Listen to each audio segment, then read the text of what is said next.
One borough, 7 towns, many cultures. Ealing in West London. One of the lesser recounted communities in the borough are the Caribbean and Africans who have been in Ealing since the 15th century, and with a greater influx during the Windrush era.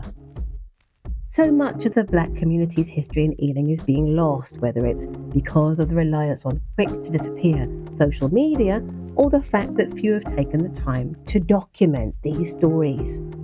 It is an ardent mission of CACE, the Caribbean and African Collective Ealing, to record and save some of these inspiring hidden histories.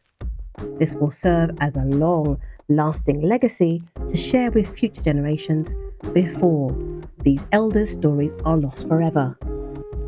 4 contributors with direct memories of Windrush days were invited to share their recollections here on camera.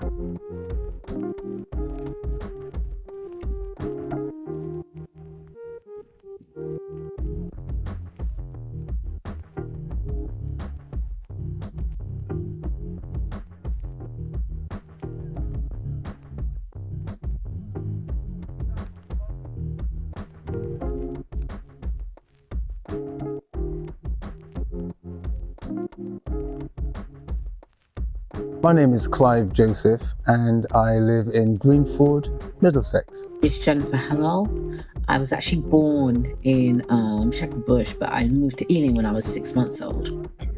I'm George Brooks.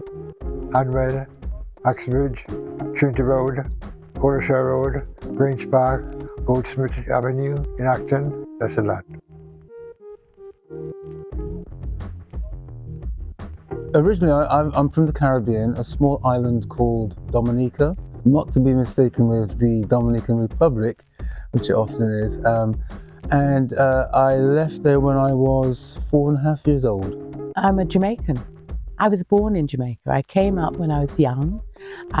It's still in me, it's in my heart, in my blood, and my family are here as well. There's family in other parts of the world, but mostly here. My parents are from the Caribbean island of Grenada. My mum's dream was a bed and breakfast, actually, a bed and breakfast hotel. But it didn't work out that way. So we actually moved to Ealing because my uncle had a friend who had a house in West Ealing and he was selling it. So he told my dad, and that's how my dad purchased the house. And then we moved when I was 6 months to Shepherd Bush, from Shepherd Bush to West Ealing. And I've lived there ever since. I've lived in Ealing all my life and I'm 63 now. It's a funny story, really, about how I came to be living in Ealing. My husband and I had to choose somewhere to live between St John's Wood and Feltham in Hounslow. And we literally put a pin in the map. And fortunately, it came out that Ealing was a perfect choice for us. And from there, we looked at everything to do with Ealing. We drove around and we found that we feel the perfect place. Parks, greenery everywhere, lots to do, little town centres. Yeah, Ealing, perfect. Having lived in Bristol for some 27 years, I decided to come to London to seek fame and fortune. I was an aspiring musician, and the sense was, if I was going to make it, I'd need to move to London to, be part of that industry there. I've lived in Northfields, Ealing Broadway, Greenford, Hanwell, Northolt, and Southall. So which bit is your favourite bit of Ealing? West Ealing. I mean, I love my childhood memories there. Probably more prevalent than any other area. I took up a driving job, worked in a company that provided instruments to the BBC, which for me was a dream job because I got to go to the Top of the Pop studios, which is the place that all musicians wanted to get to, Top of the Pops. But unfortunately, my bubble was burst because I saw it from the inside and it wasn't what I expected. On TV, you know, things looked so different. The studio was looked 3-4 times the size. When I actually got into it, it was more or less like a small room.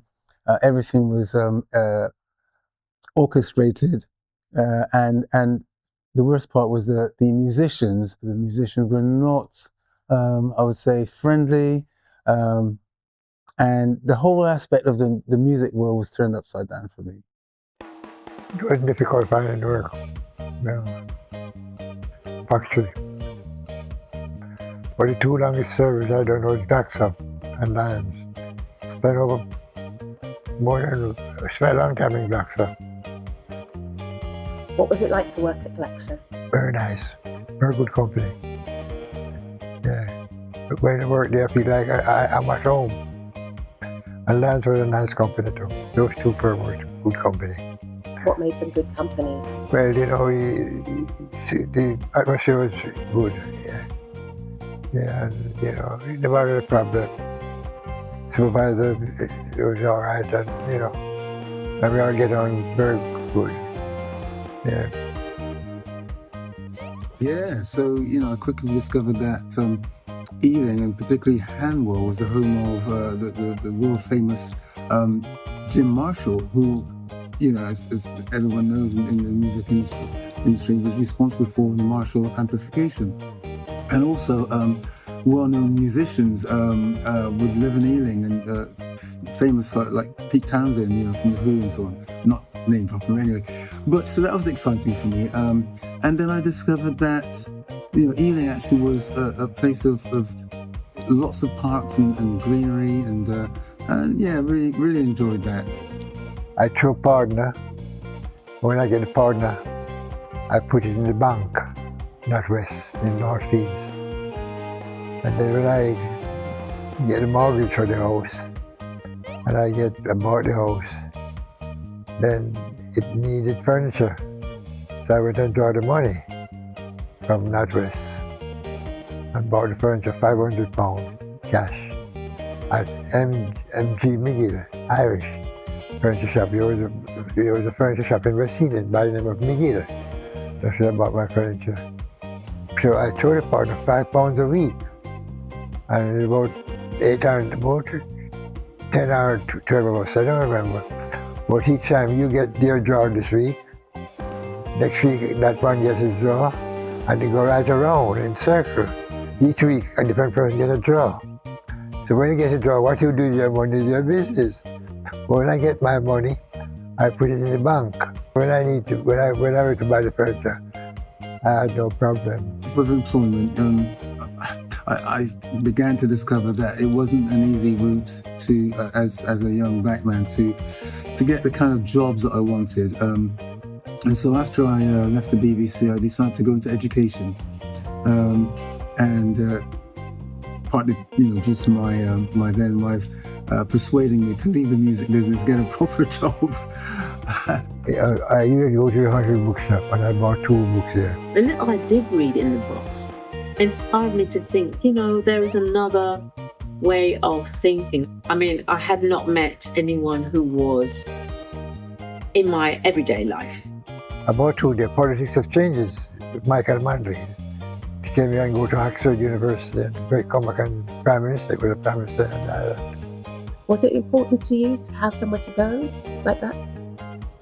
Yeah, you know, it's important. And, you know, I used to carry my card, Africa, and it's African. I used to carry the Afro-Caribbean, and I used to carry you see the hairstyle, Afro-Caribbean. I used to carry Afro-Caribbean.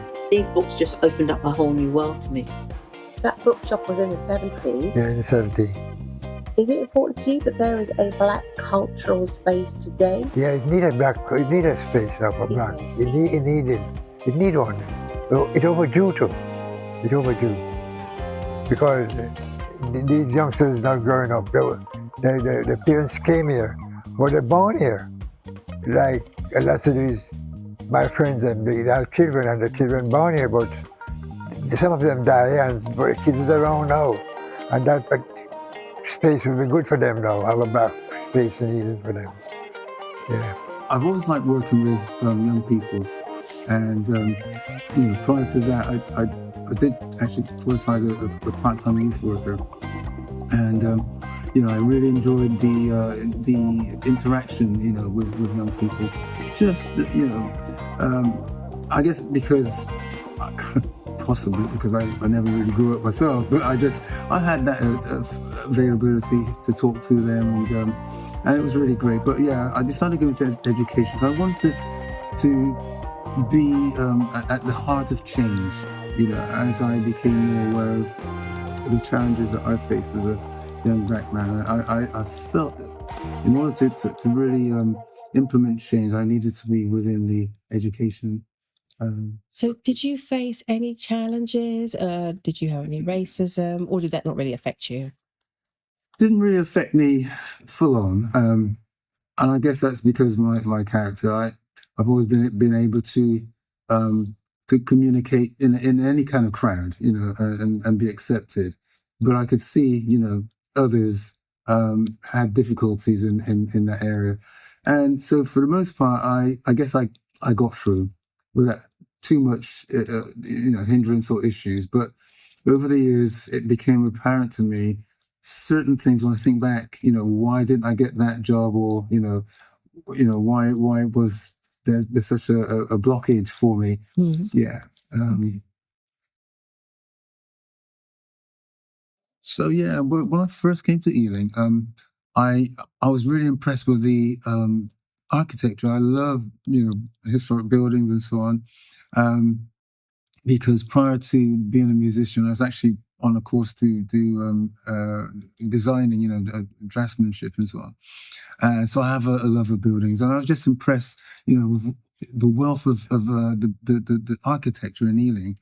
But over the years, sadly, a lot of the buildings have been, broken down and made into sort of brand new, new builds, and it's lost its character. In Greenfield, where I live, there has been some changes, which I think it's sad. I remember there were annual events, in each of the boroughs, carnivals, if you like, in Hanwell, Greenford, Acton. And sadly, over the years, those haven't happened. I think maybe because of COVID. But I think the sports facilities, some of those have changed now. We have a development by us called Grinnell, which has been broken down. I think they're talking about rebuilding a new facility there. But I think what I remember years ago was there was so much choice. In terms of sports facilities, swimming pools, and so on, and we would take the children. Also, the place called the Bunny Park. When the children were young, we would take them there. It was a wonderful place, and you can walk around and see animals. They could, touch them, and yeah. So I guess it's a natural course of events that things do go, but it's sad. It's really sad. Retire now. Just go out, do my shopping, come in back, and walk, get my exercise, and come in. Nothing more than that now, and have a rest. I used to get tired now. It's not the same as before. It's a bit. It's changed up here. It's changed a lot. Yeah, because you look which part. We do places was in Ealing, different. All those council property wasn't.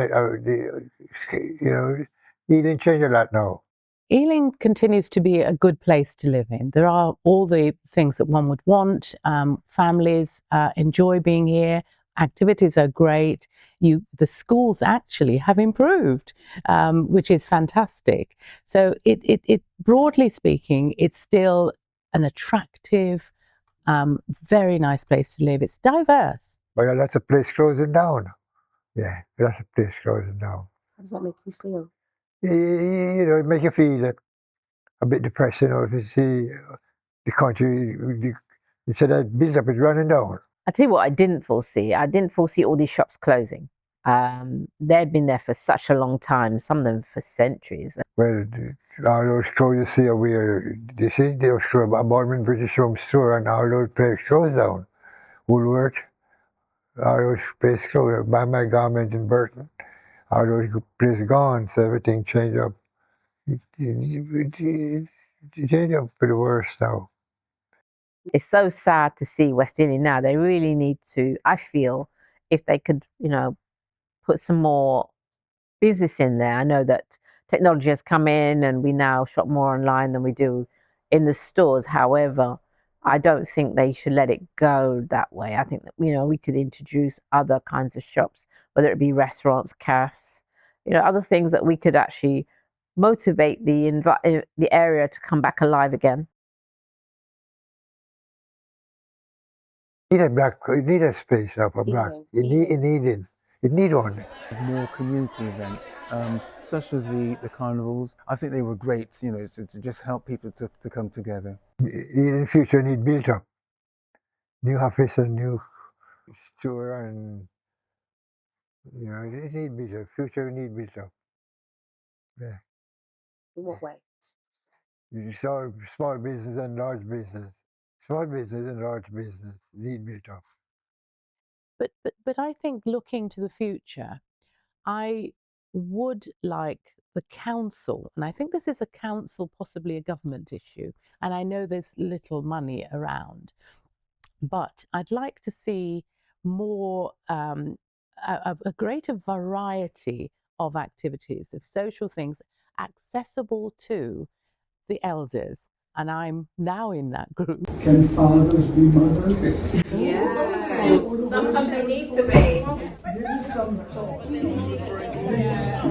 When I was growing up, it was a very busy, affluent. Everybody shopped locally from Sainsbury's. Well, not the big Sainsbury's now, but they had a little one at the time. That was your local place to go. That was where you get everything. So West Ealing, now it's very much, lacking that customer connection, as all these big shops have now moved out.